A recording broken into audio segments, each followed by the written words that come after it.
ಇತ್ತೀಚಿನ ದಿನಗಳಲ್ಲಿ ಈ ಭಾಗದಲ್ಲಿ ನಡೆದಂತ ಮೂರು ಘಟನೆಗಳು ನನ್ನ ಮೇಲೆ ಸಾಕಷ್ಟು ಪರಿಣಾಮವನ್ನು ಬೀರಿದ ಘಟನೆಗಳನ್ನೇ ಉಲ್ಲೇಖ ಮಾಡಿ ನನ್ನ ಮಾತುಗಳನ್ನು ಪ್ರಾರಂಭ ಮಾಡ್ತೇನೆ. ಒಂದು 3-4 ತಿಂಗಳ ಹಿಂದೆ ಬೆಳಗಾವಿ ನಗರದಲ್ಲಿ ಒಬ್ಬ ವೃದ್ಧ ಆರೋಗ್ಯ ಸರಿ ಇಲ್ಲ,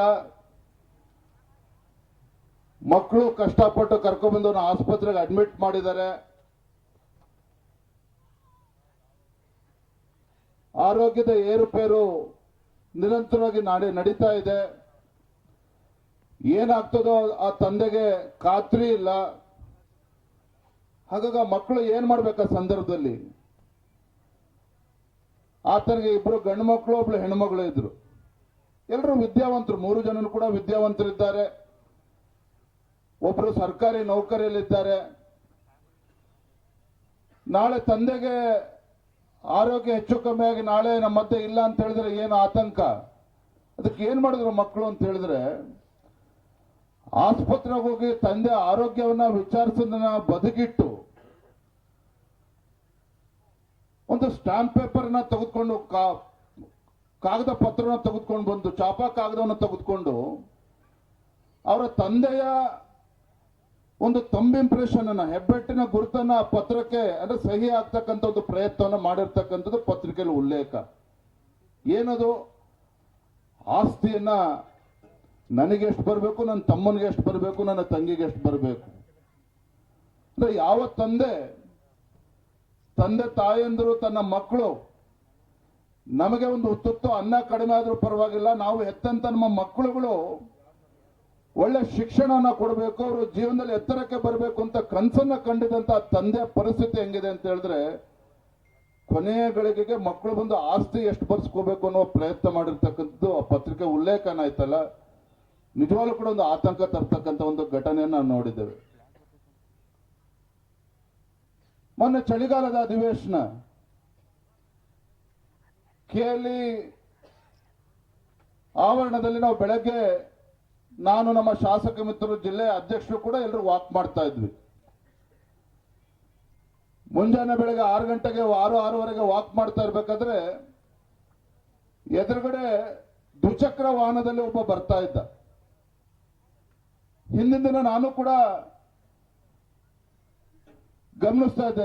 ಅವನು 2 ವೀಲರ್ ಅನ್ನ ನಿಲ್ಲಿಸ್ಬಿಟ್ಟು ಅವ್ರ ಮನೆಗಳಿಗೆ ಹೋಗಿ ಹಾಲನ್ನ ಪ್ಯಾಕೆಟ್ ಅನ್ನ ಇಟ್ಟು ಬರ್ತಾ ಇದ್ದ. ಮತ್ತೆ 2 ವೀಲರ್ ತೆಗೆದುಕೊಂಡು ಮುಂದಿನ ಮನೆಗೆ ಹೋಗ್ತಾ ಇದ್ದ. ಆದ್ರೂ ಮಾರನೇ ದಿನ ನಾವು ವಾಕಿಂಗ್ ಮಾಡಬೇಕಾದ್ರೆ ನಮ್ಮನ್ನ ಗಮನಿಸಿದಂತ ಆ ಮನುಷ್ಯ ತಾನು ಓಡಿಸ್ತಾ ಇದ್ದಂತ ದ್ವಿಚಕ್ರ ವಾಹನನ ಬದಿಗಿಟ್ಟು ನನ್ನ ಹತ್ರ ಬಂದು ನಮ್ಮ ಯಡಿಯೂರಪ್ಪನವ್ರ ಮಗ ಅಂತ ಹೇಳಿ ಹಾಗೆ ನಮಸ್ಕಾರ ಮಾಡಲಿಲ್ಲ, ತನ್ನ ಪಾದರಕ್ಷೆಯನ್ನ ಬದಿಗಿಟ್ಟು ಬಿಚ್ಚಿಕೊಂಡು ಕಳಿಸ್ಬಿಟ್ಟು ನನಗೆ ಬಂದು ನಮಸ್ಕಾರ ವಿಜಯಣ್ಣ ಅವರೇ ಅಂತೇಳಿ ನಮಸ್ಕಾರ ಮಾಡ್ದ.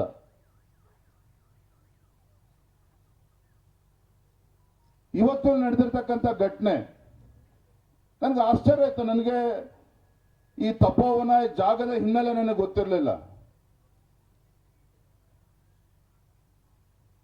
ಏನು ರಮೇಶ್ ಅಣ್ಣ ಅವರು ಕತ್ತಿಯವರು ಉಲ್ಲೇಖ ಮಾಡಿದ್ದಾರೆ ಕೆಲವು ವಿಚಾರಗಳ ಘಟನೆ ಬಗ್ಗೆ. ಅರೆ, ಇವತ್ತಿನ ಕಾಲದಲ್ಲಿ ಅಣ್ಣ ತಮ್ಮಂದಿರು ತಮ್ಮ ಆಸ್ತಿಯನ್ನ ಬಟವಾರೆ ಆಗ್ಬೇಕು ಅಂತೇಳಿ ಅಣ್ಣ ತಮ್ಮಂದಿರು ಹೊಡೆದಾಡ್ಕೊಳ್ತಕ್ಕಂಥ ಕಾಲಘಟ್ಟದಲ್ಲಿ ನಾವಿದ್ದಾಗ ಸ್ವಾಮೀಜಿಗಳಲ್ಲಿ ತಪೋವನ ನಿರ್ಮಾಣ ಮಾಡಬೇಕು, ಸಿದ್ದೇಶ್ವರ ಅಪ್ಪರ ಕನಸು ನನಸಾಗಬೇಕು ಅಂತ ಹೇಳಿ ಇಲ್ಲಿ ಜಾಗ ಖರೀದಿ ಮಾಡಿದಾಗ ಯಾರೋ ಬಂದು ಆ ಜಾಗವನ್ನ, ಆ ಜಮೀನನ್ನ ಆಕ್ರಮಿಸ್ಕೊಳ್ತಾರೆ. ಆದ್ರೆ ವೇದಿಕೆ ಮೇಲೆ ಇರ್ತಕ್ಕಂಥ ನಮ್ಮ ಬಸವರಾಜ್ ಹುಂದ್ರಿ ಅವರು ಕೀರ್ತಿ ಚಿಕ್ಕದಾದ್ರೂ ಮೂರ್ತಿ ಚಿಕ್ಕದಾದ್ರೂ ಕೀರ್ತಿ ದೊಡ್ಡದು. ಆ ಮನುಷ್ಯನ್ ನೋಡಿದ್ರೆ ಇಷ್ಟೊಂದು ದೊಡ್ಡ ಮಾತೃ ಹೃದಯದ ಒಂದು ಸಂಸ್ಕಾರ ಅವನಲ್ಲಿ ಇದೆ ಅಂತೇಳಿ ನಾವು ಯಾರು ಕೂಡ ಅಂದಾಜು ಮಾಡೋದಕ್ಕೆ ಸಾಧ್ಯ ಆಗುದಿಲ್ಲ. ಅಣ್ಣ ತಮ್ಮಂದಿರ ಆಸ್ತಿ ಕಿತ್ತಾಡೋದು ನಾವು ನೋಡ್ತಾ ಇದ್ದೇವೆ. ಆದ್ರೆ ಸಿದ್ದೇಶ್ವರ ಅಪ್ಪರ ಕನಸು ನನಸಾಗಬೇಕು, ಈ ಭಾಗದಲ್ಲಿ ಒಂದು ತಪೋವನ ನಿರ್ಮಾಣ ಆಗಬೇಕು ಅಂತ ಹೇಳಿ ತನ್ನಲ್ಲಿದ್ದ 15 ಎಕರೆ ಜಮೀನನ್ನ ಎಷ್ಟು ಎಕರೆ ಜಮೀನು ತೆಗೆದುಕೊಳ್ಳಿ, ಸ್ವಾಮೀಜಿಯವರಲ್ಲಿ ಒಂದು ತಪೋಭವನ ಆಗಬೇಕು ಅಂತೇಳಿ ತನ್ನ ಜಮೀನನ್ನ ಬಿಟ್ಕೊಳ್ತಕ್ಕಂಥ ಒಂದು ಕೆಲಸನ ಮಾಡಿದ್ದಾರಲ್ಲ, ತಾವೆಲ್ಲರೂ ಕೂಡ ಒಂದು ದೊಡ್ಡ ಚಪ್ಪಾಳೆನ ತಟ್ಟೋದ್ರ ಮುಖೇನ ಅವ್ರಿಗೆ ಅಭಿನಂದಿಸಬೇಕು. ಬಹುಶಃ ಈ ಕಾರಣಕ್ಕಾಗೇನೆ ಪೂಜ್ಯ ತಂದೆಯವರು ಬಿ ಎಸ್ ಯಡಿಯೂರಪ್ಪ ಅವರು ಯಾವಾಗಲೂ ಕೂಡ ಒಂದು ಮಾತನ್ನ ಹೇಳ್ತಾ ಇರ್ತಾರೆ. ನಮಗೆ ಗೊತ್ತಿದೆ, ಯಡಿಯೂರಪ್ಪನವರು ಮತ್ತು ಉತ್ತರ ಕರ್ನಾಟಕ ಒಂದು ಅವಿನಾಭಾವ ಸಂಬಂಧ ಇರುವಂತದ್ದು.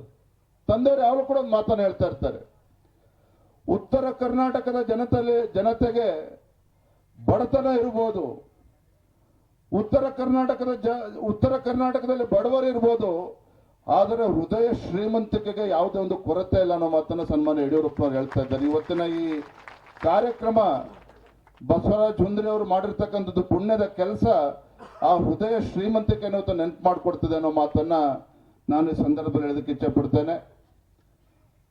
ಇವತ್ತು ಪರಮ ಪೂಜ್ಯ ಸಿದ್ಧ ಅಪ್ಪವ್ರ ಬಗ್ಗೆ ಮಾತನಾಡೋದಾದ್ರೆ, ಸಿದ್ದೇಶ್ವರ ಅಪ್ಪವ್ರ ಬಗ್ಗೆ ಮಾತನಾಡೋದಾದ್ರೆ, ಬಹುಶಃ ನನಗನ್ನಿಸ್ತದೆ ನಾವು ಜನ್ಮದಲ್ಲಿ ಈ ಜನ್ಮ ತಾಳಿರ್ತಕ್ಕಂಥ ನಾವೇ ಪುಣ್ಯವಂತರು.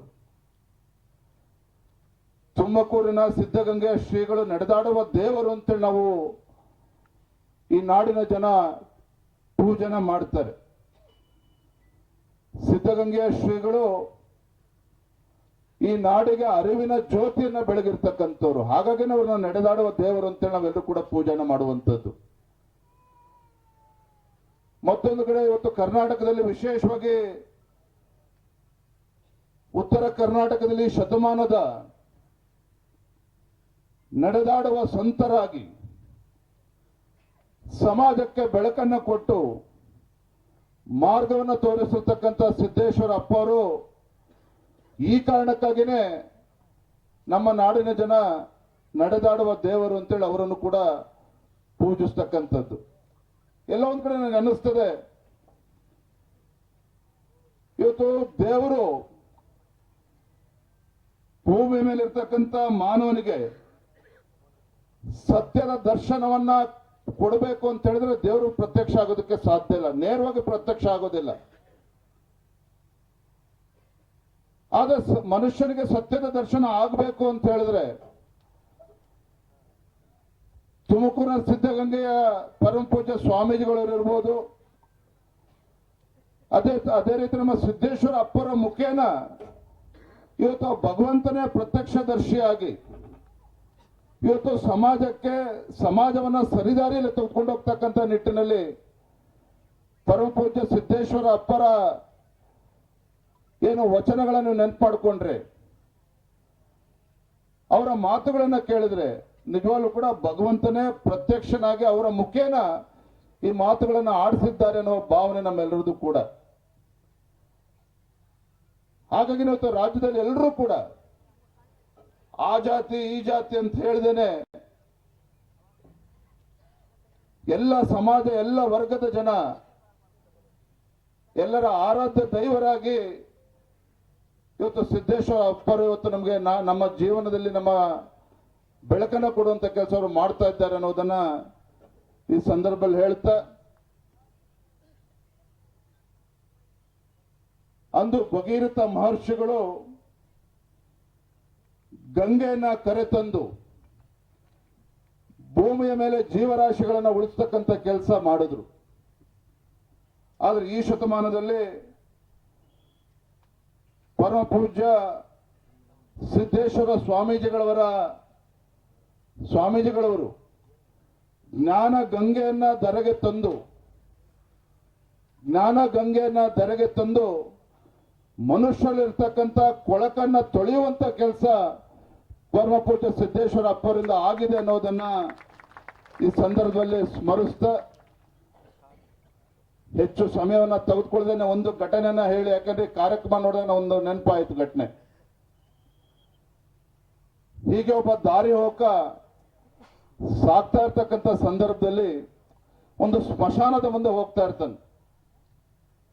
ಆ ದಾರಿ ಹೋಗ ಸ್ಮಶಾನದಲ್ಲಿ ಕೂತಂತ ಶವಗಾರನನ್ನ ಗಮನಿಸ್ತಾ ಆ ಶವಗಾರನನ್ನ ಕೇಳ್ತಾನಂತೆ, ಅಲ್ಲಪ್ಪ ದಿನನಿತ್ಯ ಶವಗಳನ್ನ ನೀನು ನೋಡ್ತಾ ಇರ್ತೇನೆ, ನಿನಗೆ ಭಯ ಆಗೋದಿಲ್ವಾ ಅಂತ ಹೇಳಿ ಆ ದಾರಿ ಹೋಗ ಶವಗಾರನಲ್ಲಿ ಕೇಳಿದಾಗ ಆ ಶವಗಾರ ಹೇಳ್ತಾನಂತೆ,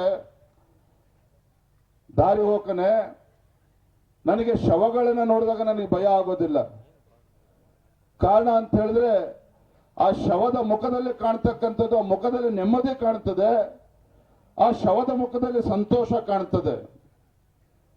ಹಾಗಾಗಿ ಶವವನ್ನು ನೋಡಿದ್ರೆ ನನಗೆ ಭಯ ಆಗೋದಿಲ್ಲ.